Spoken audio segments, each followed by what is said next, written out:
Hi, you peeps! Welcome to ULab. And today we're going to talk about the central dogma of molecular biology. Central dogma of molecular biology is a theory that states that genetic material flows to only one direction, from the DNA to the RNA transcribed into proteins. It may sound like a simple process, but there's lots of components and systematic processes that we're going to be tackling today. What are we waiting for? Let's get right into it. First and foremost, we must learn about the main or important process in the central dogma of molecular biology. First is replication in DNA, and then translation into RNA, and finally transcription into proteins. We will also be tackling gene expression later on, an important process in the central dogma of molecular biology. But first, let's have a recap. What is the DNA? DNA is a genetic material that holds the instruction for the development and functioning of all living organisms. How about the RNA? RNA acts as an intermediary between DNA and proteins, carrying the genetic information to the ribosomes, where it is used as a template for protein synthesis. How about the proteins? Protein is a large complex macromolecule composed of amino acids that plays a crucial role for the structure, function, and regulation of the body's tissues and muscles. In the central dogma of molecular biology, proteins is the final product of information from the genetic flow. Coming from the DNA, the genetic material gets translated into RNA and then transcripted into the proteins, which is the macromolecules that fuel the cellular activities of our cells. Now that we have replenished our knowledge, let's get right into it. Let us first discuss the first step of the central dogma of molecular biology. Alright, partner.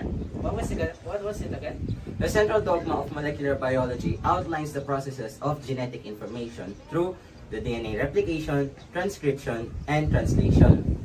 The first step is DNA replication. Oh, right. But what happens during replication? During replication, the double helix strand duplicates and that creates two identical molecules of it. Only one strand of the DNA double helix is utilized for the synthesis of mRNA. Again, only one strand of the double helix is used during this stage. But why is it only one strand? Because while DNA consists of two strands, only one strand serves as a template during the translation process, and similarly, only one strand of mRNA is read during the process of transcription.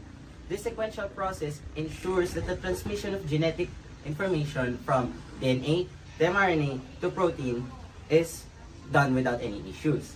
And while one copy of the DNA double helix is directly involved in each step of the central dogma. The thymine will also be replaced by the uracil since mRNA is relatively short-lived, and any potential faults don't result in any lasting damage. RNA employs uracil because the instability doesn't matter as much in RNA. Thymine is also quickly oxidized. Whoa! How about the last one?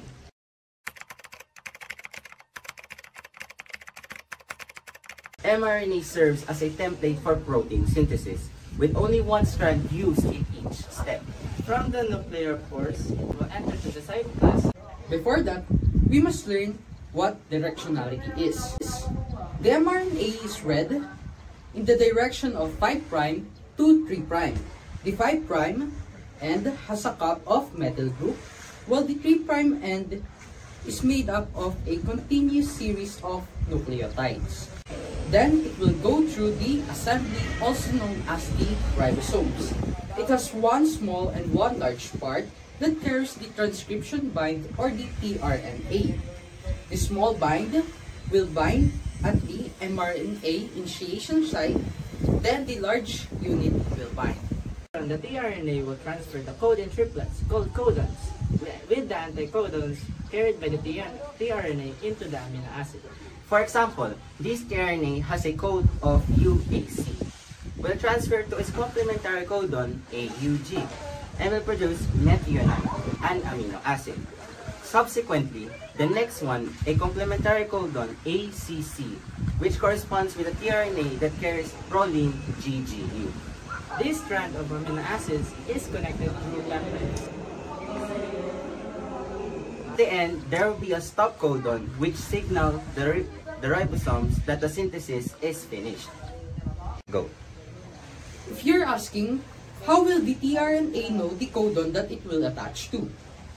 Here is the chart that we are going to use in order to identify this strand of amino acid. As you can see, the AUG code of codons align to the methionine, an amino acid which is usually the start of the synthesis.